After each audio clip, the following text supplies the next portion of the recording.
Hello and welcome to Performer on Record, episode 1 in our new monthly podcast series presented by us here at Performer Magazine. My name is Ben. I'm the editor-in-chief of the magazine, and if you're not familiar with us, Performer is a musician's trade magazine. We've been around for about 30 years in print and online, and we focus on the independent music community. Artist interviews, business columns, tips and tricks for recording your own music, and all of those sorts of things. So if you're not familiar with us, welcome. Glad to have you on board. You can check out the magazine in print or online at performermag.com. This is episode 1, so we'll be doing a little trial and error, getting our feet wet, so to speak, and seeing how this format works for us. What we have on tap for this episode is an interview with the good folks at Harman on the basics of setting up a home studio and getting started for the first time if you've never recorded at home before and you find yourself at home now. If you are feeling creative these days, we know a lot of artists who are feeling inspired to do things online and on their social media accounts and live streaming on Facebook and Instagram and doing more YouTube content. And there's a lot of artists who just simply aren't feeling that spark right now. And I think that's okay too.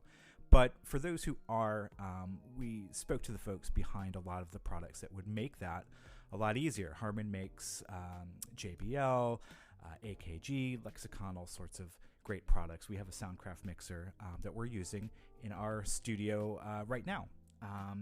And then we have a great interview with a guitarist named Version 8, who we actually featured on our social media accounts last month as our Artist of the Month, presented by Elixir Strings, which is a great segue to say that Elixir is our premier podcast sponsor, and we thank them very much for their generosity in making this show happen.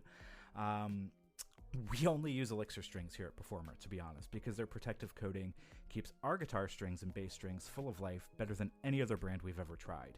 And when we're reviewing stomp boxes and amps and recording gear and interfaces every month for the magazine, we don't want anything distracting us from that job, like the hassle and expense of constantly swapping out your strings. And we know you don't want anything getting in the way of making your music either. So say goodbye to corrosion and dirt and sweat and oil buildup and use Elixir Strings. Really, their proprietary featherweight coating acts as a barrier against all that tone-killing buildup and crud on your strings.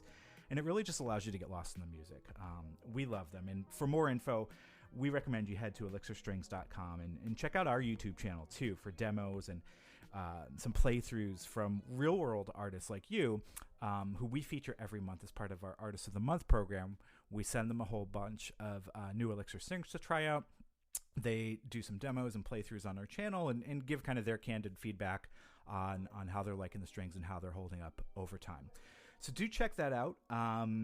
First up, like I mentioned, we have an interview with Harman. We've also got a full article up on performermag.com and in the upcoming print issue that goes over some of these basics as well. So like I said, if you are feeling inspired during these, let's call them uncertain and crazy times, I know that sounds cliched and you've probably seen a variety of cringe-inducing TV commercials from big corporate brands, saying those words. And they do ring hollow. I get that.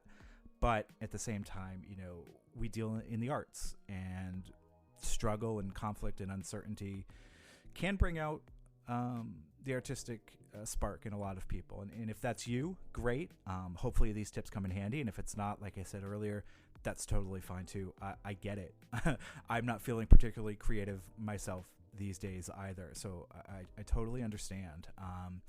But we'll go ahead and kick it over to the interview, and I'll be back to segue into the next segment when we talk to guitarist Version 8 afterwards. So sit back and enjoy, and I'll talk to you in a few.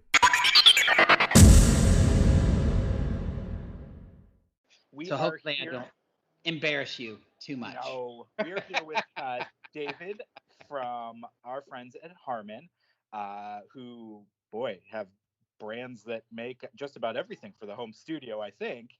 And what we're going to talk about today, since a lot of artists, unfortunately, are stuck at home, is kind of how to stay creative when the world is on hold. And part of that, for a lot of artists, they've been writing into us trying to get tips on creating even a really simple home studio. So Sure. That's what we're talking about today. And David, if you want to start, maybe we can just go over some of the real basic building blocks of what that might look like for someone who perhaps hasn't got a home studio set up right now, and maybe just to looking to demo some tracks. What were the things that they would need to get started with?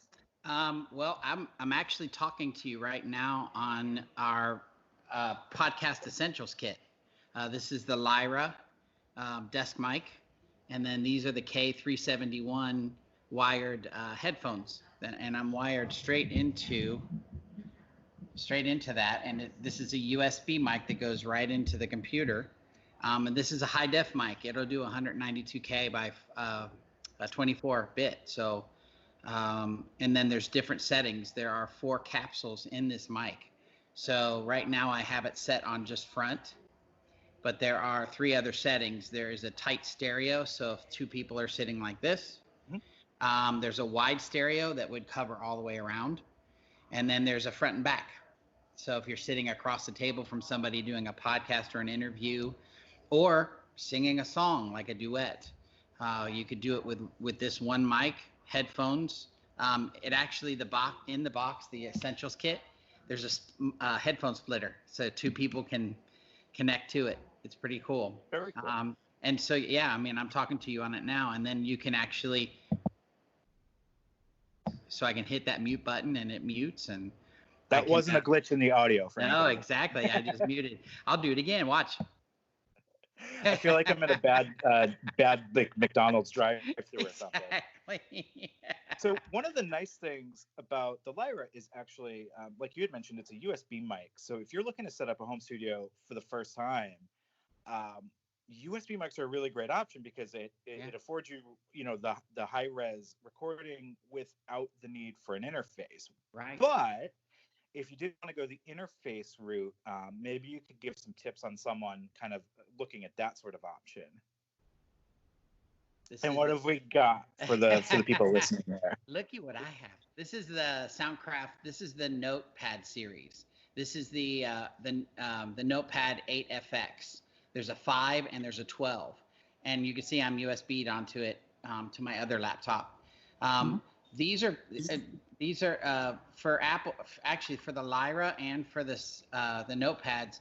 They're plug and play with Mac, and then there's on our website there's quick drivers to download if you're doing it on a PC, and then also there's firmware updates that we bring out because we are able to add because of the chipsets we put in, and we're able to add features as we go along. As one of the cool things is we listen to our users, and they'll say, it would be really neat if you could have this function. And because of how we build these things, we're able to actually, in most cases, do a firmware update and add some features that weren't normally there. So it's really neat. And the cool thing about all this stuff is it's super user friendly. My co-singer, Karen, I have a 5-piece band.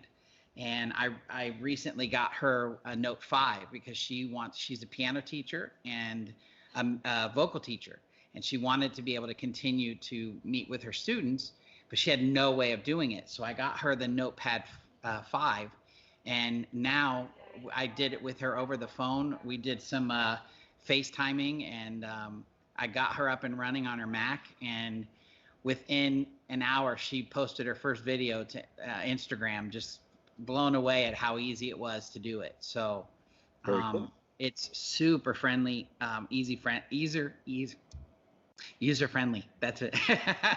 Sometimes the blonde overtakes the wisdom highlights, and I get I like too. I actually have one of the Soundcraft signature multi-track units, and what's cool about that is you can take every individual channel, just like a normal mixing board, and run that into your DAW and run it out of your DAW.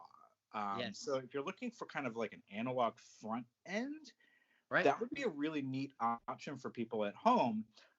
Because if you've ever worked a mixing board before, you know how to use this, and it's got an interface, multi-track interface built in, so you can send in and out of. I really like that, and I think for a lot of people, especially if you've got a lot of synths to run through it, or drum machines, Right. or a lot of external gear, that's Exactly. a really great option. You And and then I, yeah, yeah, go ahead. in my studio, I have an Expression One, Mhm. Soundcraft Expression One, and I have actually I have two different cards. I have the multi-digital card Yeah, that does a FireWire right out to my older Mac. yeah, I like the older Macs because I can still put a hard drive in it and I can yes, upgrade the RAM. But and then when I perform, I use the same expression, and I have a stage box. So I have the MADI USB card in it. So I'm able to actually use Ableton just like a church house of worship does. yeah. I can use Ableton to do my tracks, and then I've got two guitar players. One switches off to play bass occasionally, and then my co-singer, we both sing, and she plays acoustic guitar and piano. I play keys, and then we have a drummer. So, but we all have in-ear monitors and we click track. So having that USB function right into the Yeah. expression, and then when I need to record, I don't know if I steered you to my YouTube page or my Facebook page, but I've just been keeping my chops up by singing and just doing some videos with QuickTime. So I'm in my little studio with my expression connected to my Mac. I turn QuickTime on, hit record, and all my digital audio is going right, through the FireWire into my Mac, and I'm recording videos just like what we're doing here Very and cool. posting them. And so it's making me, it's my therapy, and it's making other people happy. So it's kind of nice. Well, I think that's the key. The world is at a unusual, challenging place right now. So Right. if people are finding the inspiration, we say that's great. If people look, if you don't have the inspiration right now, I think that's fine too. But Right. for those looking to do some recording or stay creative right now, um, you know, these are really great things to know. You and I had emailed back and forth before the call, Yeah. and I had sent some questions about cable management and things like that. And one of the things that you had sent back was not to use wireless while recording. I was wondering if you could touch Yeah. upon that. Well, there's this nasty little thing called the noise floor, Hmm. right?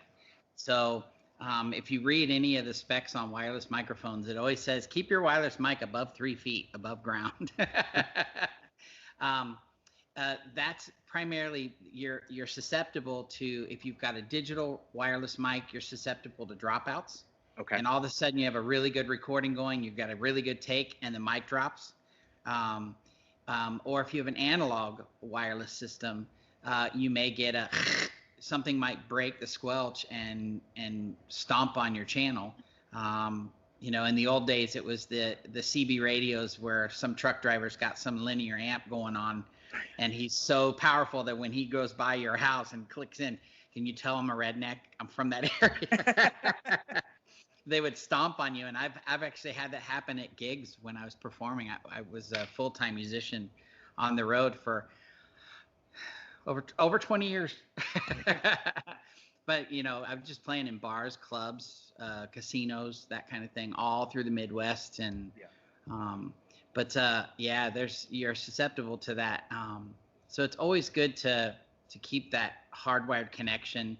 It just it makes everything better. Your signal flows better, unless you have a bad cable, but you'll know it right away. I think the moral here is, if you unfortunately are sidelined from touring and live gigs right now, might not be the best idea to bring your live wireless rig into the studio and use that as a home recording option. Let's try to stick to wired mics if you can, USB mics if you Yeah. can. Something where But you're not going to get not those to say dropouts. that I haven't done it. And that's one of the things I think I was also posting, when you and I were communicating back and forth was, especially about mic techniques. Mm. Just do it. If you Yeah. think it'd be cool, do it. Set the mic up in a certain way, traditional miking. Yeah, try it, but try something different. And I was fortunate to go to an event at the studio up. What's the studio? It's the Star Wars studio. Oh, Skywalker? I went to Skywalker Ranch, and I was able to see this whole mic event happen. And at the time, I was not working for Harman, but the gentleman who was going through it was showing different mic techniques, and he was like, there are no rules. Set it up, record it, listen to it. If it sounds cool, that's great. If it doesn't, maybe do something else and put the two together, see how it sounds, right? Yeah. So, I say stray from the norm and create something really cool. I mean, look at some of the artists we have out today that are doing things different, that are actually winning Grammys from recording at home. I mean, it's just amazing, the stuff they're... and I think with mic placement too, you were talking about experiment, but what I think people should know is even small movements can yield really big changes. And if anybody who's ever mic'd up a guitar cabinet knows, if you place a mic in front of the cone and move it 3 millimeters, it'll change the whole tone. Believe it or not, it's really going to change the way that guitar sound interacts with a microphone. So if you're starting for the first time, you don't have to make these big changes by moving the mic like 3 feet from where it was. Try small increments first, because you might be surprised at how big of a difference just that little movement off axis might make to a vocal or guitar or whatever it might be. Another thing too is be cognizant of the pickup pattern on your mic, right? Yes. So, talk about that a little bit. So here's the best way to describe it. You're micing a drum set, right? And you're clipping a microphone. In this case, it'd be one of our gooseneck tom mics, right? Mm-hmm. And the natural rejection is right on the back of that. So where do I want to place it? Do I want to place it, if I've got my ride cymbal here and my tom here, do I want to place that mic over here? No, because I'm going to pick up that cymbal, right? So if I want to just hear the tom, I'm going to maybe place it more underneath that ride cymbal, so I get natural cancellation from the pickup pattern of the mic. It's going to reject anything behind that mic. So now when my overheads are playing, picking up that, I'm able to get more isolation, right? Yeah. So be cognizant of your pickup patterns, and that will help you in your placement, because especially, in my line of work, we're playing these smaller wine bars and clubs that we're on top of each other, right? Right. So I love to use my C7 AKG condenser mic, right? I love it. But when I'm standing 3 feet to the right of my drummer who's playing acoustic set, not real good. I can't, especially when I have in-ears. He kills me. So I switched to a D7. I got a lot more isolation. Yes. It's not the mic I love, but I do love the D7. But I love how the C7, the condenser, because I'm a tenor, so I like having that sharp, that crispness. It does a lot better for me being able to isolate more of what I need to hear in my ears. So and there are different mics that will work better with different patterns. Like if you want to pick up the room ambiance, that's great. If you want to reject things that are off axis, know what type of mic you want for your application before you start recording, and that way you can choose things that make sense for your setup. Yeah, you don't want an Omni. It'll pick up everything. Exactly. You might want it for room ambience. Who knows? You can mix that into the track. Some people find really good applications for it. But yeah, typically you want something that's going to pick up what's in front of it, or to the side of it, or however you're going to have it positioned. Know what that pattern is, and plan accordingly. So you're not like picking up room sounds that are behind you that you don't want, sneaking into your mix. Yeah. And one of the other things I can tell you, especially if you're working from home, make the room comfortable. And that's one of the first things I learned when I was in school in Nashville, visiting a lot of these studios on Music Row. The first thing somebody ever said was, when you first walk into a studio, if you're not comfortable, don't record there, because you will not get good product. So the first line so if you've got a bedroom you're trying to convert, make it your own, make it comfortable, warm it up, put the stuff in there that you want to look around, and it makes you just totally in your element. And then also look at, listen to that room. Is it lively? If it is too lively, you might want to look at You know, in my day, we did egg cartons on the wall. We'd take old paper egg cartons and put them on the wall to try and deaden the room. And it actually worked. Yeah. Fortunately, we have come a long way. We do have some good acoustic isolation solutions out there that can help make even really lively rooms. See, I was recycling when it wasn't cool. Yeah, there you go. You were green before green was a thing. Exactly. Now, one of the last things that you and I kind of chatted about over email was when you're recording at home, should you be monitoring your mix through speakers, through dedicated studio monitors, or headphones, or both? Or what would you recommend for someone kind of putting this together for the first time?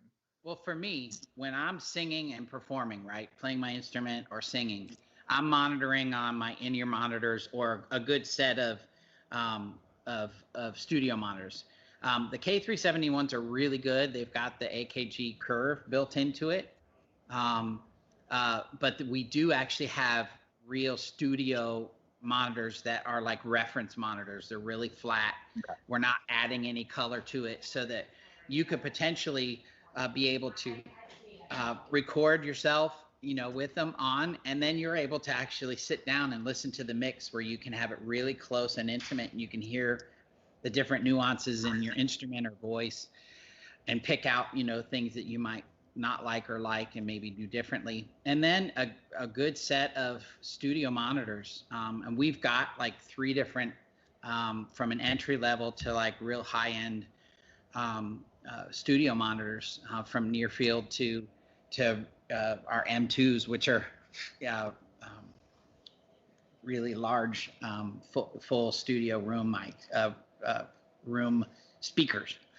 Now, for those who are just kind of starting out with a home studio build, a lot of people are asking kind of what's the difference between just my computer speakers or my normal stereo speakers and a set of studio monitors. What makes a studio monitor and not just a hi-fi speaker? So a studio monitor is basically been designed to be flat, to be completely flat, so that anything you add to it or take away from it, you can hear it, right? So you want to make sure that everything is I always tell everybody, picture a straight line. You know, you want to make sure that your system, when you throw pink noise through it, is nice even flat line in that room. So having a studio monitor that's been designed to be flat in an anechoic chamber. I mean, Harman, we've got 4 anechoic chambers. So speakers go in there. We test them at infinitum. So I mean, we test the drivers, then we test the drivers with the cabinets. We do all kinds of things. So we're able to dial out, especially with our powered monitors, we're able to dial out any of the nuances and put in filtering and limiting to be able to make sure that speaker, when it leaves us, it's flat. Yeah. So then when you get it to your room, you actually put a reference mics in different positions in the room and listen to pink noise, and tune those monitors to that room and dial out any nuances that the room is creating, because it may be heavy in 500 hertz, who knows? And you might want to dial that out. So that way, when you're listening to those monitors and trying to create a really good product, you're absolutely know the speakers are flat, my room is flat, and so any bass or any treble or any mids that I add or take away from that, I know I'm getting reality.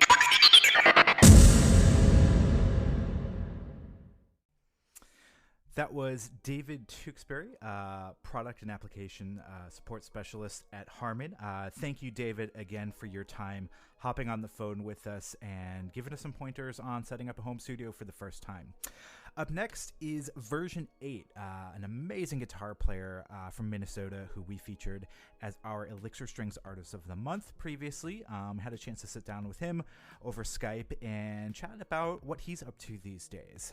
So without further ado, let's kick it over and talk to Version 8.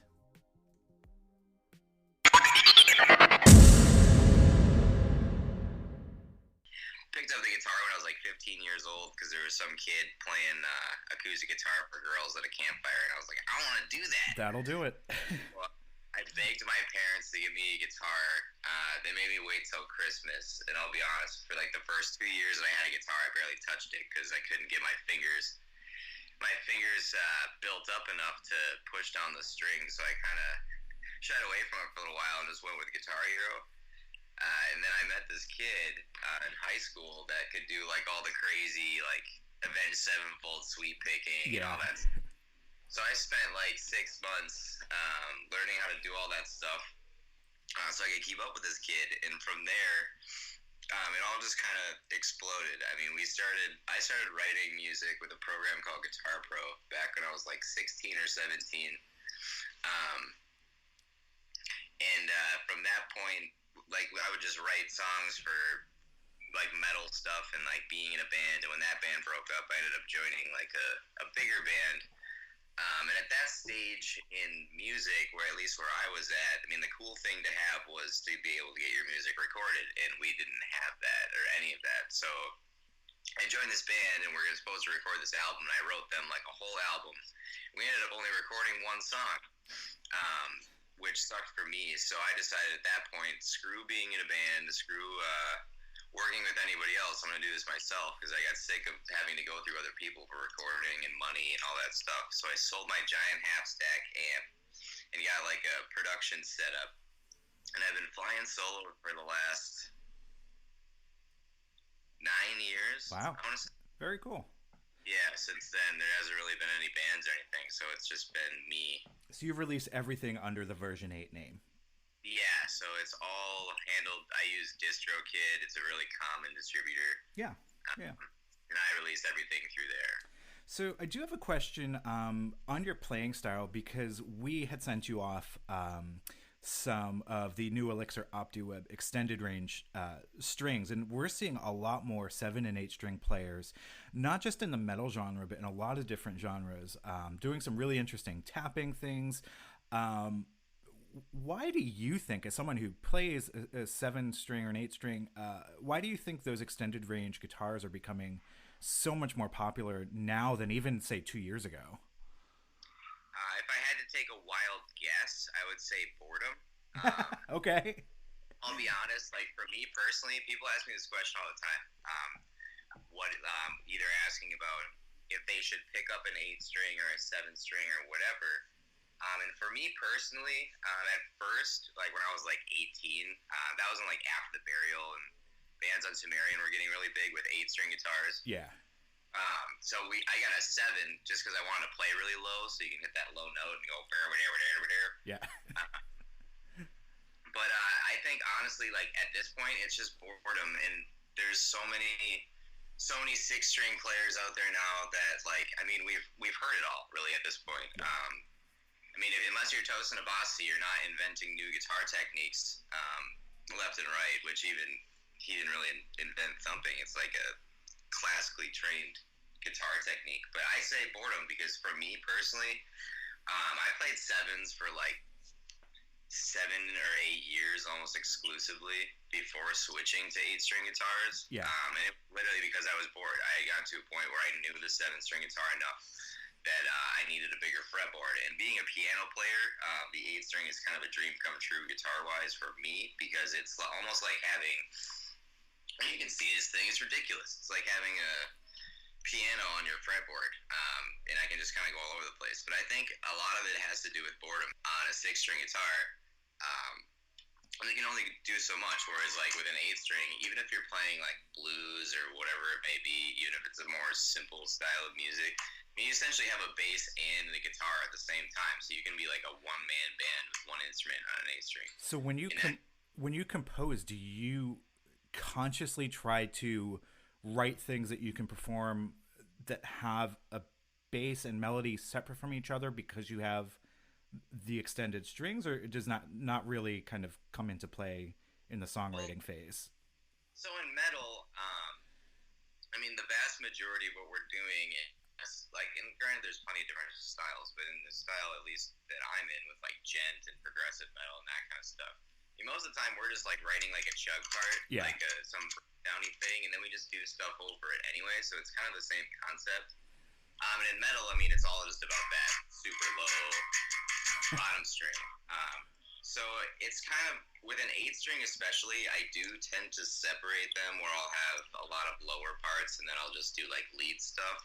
Whereas with less range, like on a 7-string, I'm more active over the entire fretboard. And I'm getting there with 8-string too. It's just a lot of girth to cover. Yeah, it really depends on the song. I mean, I have some songs on 8-string that are all, I mean, you won't hear a single chug the entire time. It's all clean. I'll do like tapping or like the thump thing from Animals as Leaders. I mean, it really depends on the song.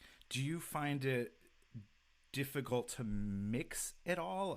Is there anything that you have to do recording wise, because you are dealing with a lot lower register on, especially that 8th string, getting it kind of crisp and clear in the track?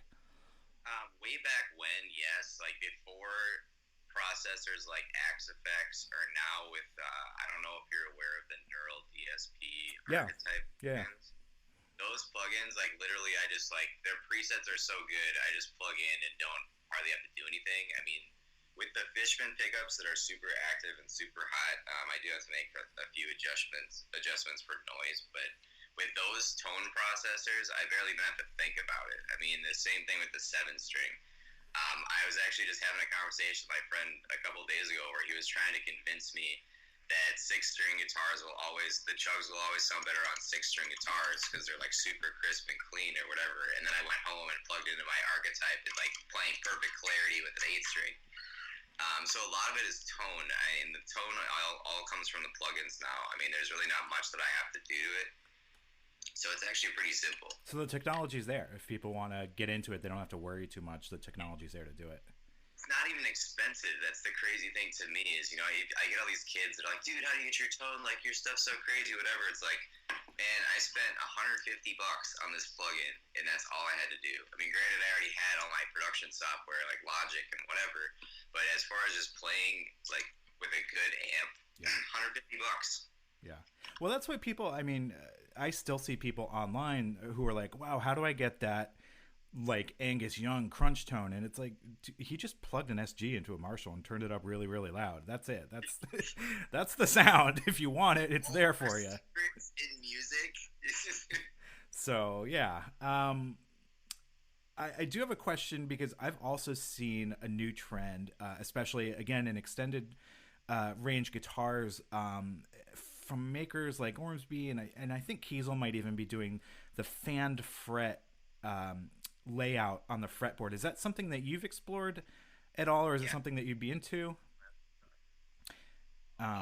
For those of us on the podcast, he's actually, I think, going to grab something. We're on a video chat, so I think he's going to grab something to show me. Okay, cool. What is this?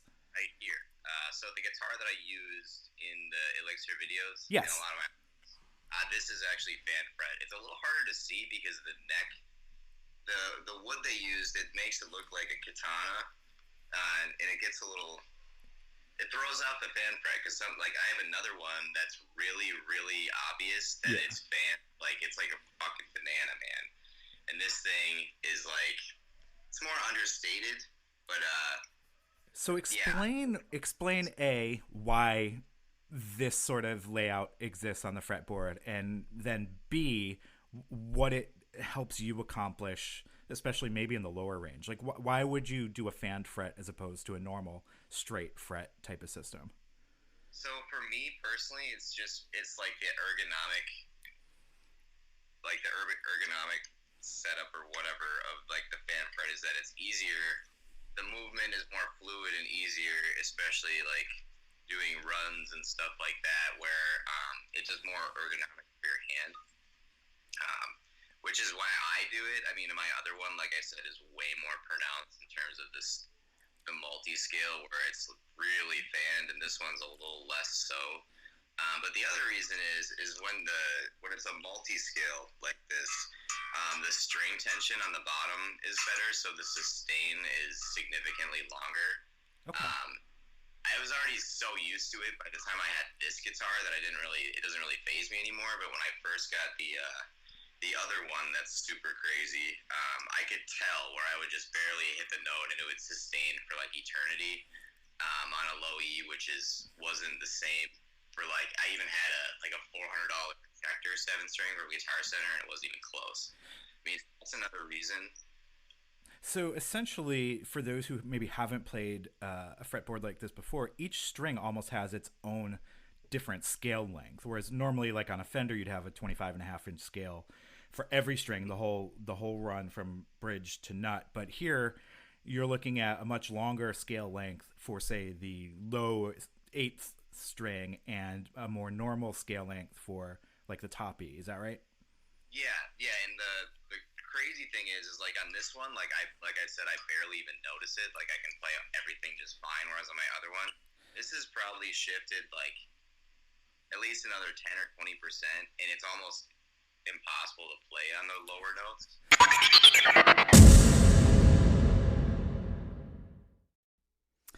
Hey everyone, it's Ben again, cutting in here. I think this would be a really great point to give some context for what Version 8 and I are talking about here. So I'm going to drop in some audio where you can actually listen to him playing in one of his videos that he did for us special as part of his Elixir Strings Artist of the Month promo. This song is a great demonstration of those lower extended ranges. So I'm going to stop talking and kind of let you hear this guitar in context, and then I'll be back to wrap up the show.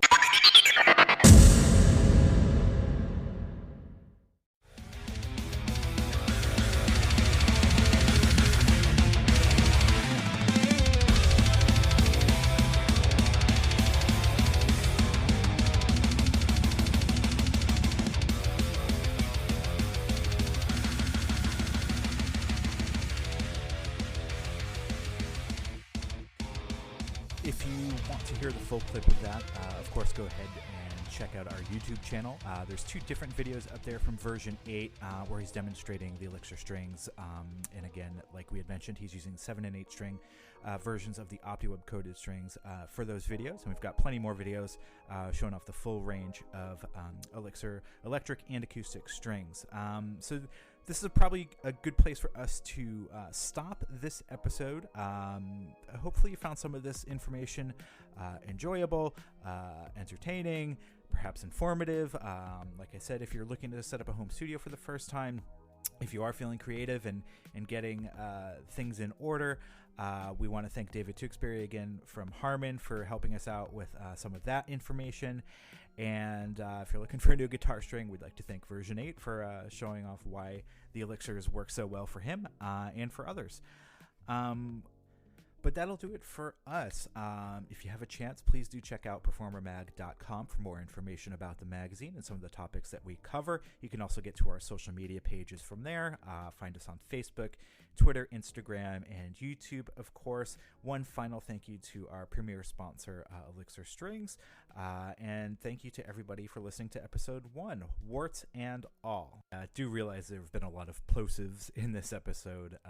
Like many people who are so fortunate enough to be employed right now, I too am working from home and working on setting up my own home studio.